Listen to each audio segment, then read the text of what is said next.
ओम श्री परमात्मने नमः।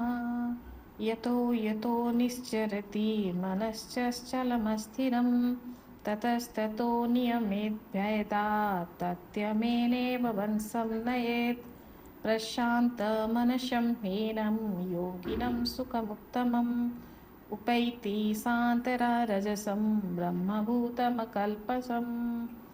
अनुवाद कुछ इस प्रकार से है, जैसे कि ये स्थिर न रहने वाला और चंचल मन जिस जिस शब्दादि विषय को निमित्त से संसार में विचरता है उस विषय से रोककर यानी हटाकर बारंबार परमात्मा में निरुद्ध करना होगा। यानी हमें इतना तो पता चल गया है कि डिस्कस करते करते कि जो सबका कल्प्रिट है कि हमें किसको कंट्रोल में आना लाना चाहिए, हमें पता है वो चीज़ है मन।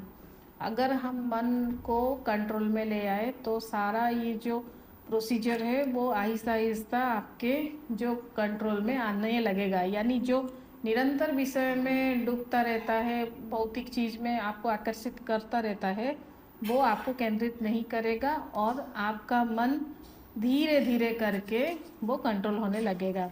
फिर बोलते हैं इससे क्या होता है, क्योंकि जिसका मन भली प्रकार से शांत हो जाता है उसको पाप रहित और जिसका रजोगुण शांत हो गया है, ऐसे इस सच्चिदानंद ब्रह्म के साथ एक भी भाव योगों की उत्तम आनंद का प्राप्त होता है। तो ये सब करने का क्या यानी लक्ष्य क्या है एक साधक का, क्योंकि एक ही लक्ष्य है जीवन में कि हमें अभय मिले, हमको स्वतंत्रता मिले और हमको वो प्रसन्नात्मा यानी वो आनंद का जो सच्चिदानंद यानी जो मेरे पिताजी का जो कैरेक्टर है वो मेरे में आ जाए, यानी हम हमेशा प्रसन्नात्मा में रहे।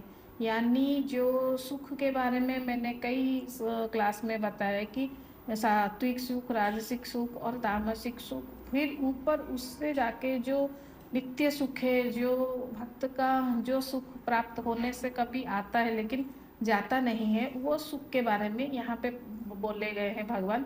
क्योंकि जो भी सुख है वो प्रसन्नात्मा नहीं है, वो सुख है फिर दुख हो जाएगा, यानी वो मोमेंटरी प्लेजर है। तो लेकिन हमें जो आत्म अनुभूति है ना, जो प्रसन्नात्मा है वो जो प्राप्त होता है वो कभी जाता नहीं। जैसे अगर तामसिक सुख के बारे में बोलेंगे, अगर मैं अभी ये ठंडी के मौसम में कंबल ओढ़ के सो रहा हूँ तो ये भी मुझे सुख दे रहा है, लेकिन ये मेरा यानी हमेशा ये सुख देने वाला नहीं। आप गर्मी में वो सुख अनुभव करेंगे, सीजन चेंज हो गया तो वो सुख दुख में कन्वर्ट हो जाता है। तो फिर राजसिक सुख क्या है, यानी आपको बहुत सारा पकौड़ा खाने का मन है, लेकिन आप मिठाई खाने का मन है, लेकिन आप ज़्यादा खाओगे तो मिठाई भी आपको नहीं रुचेगा, यानी नहीं 10-15 जलेबी के बाद आपका मुंह बंद हो जाएगा, नहीं मुझे नहीं खाना है, तो वो भी सुख नहीं चाहिए।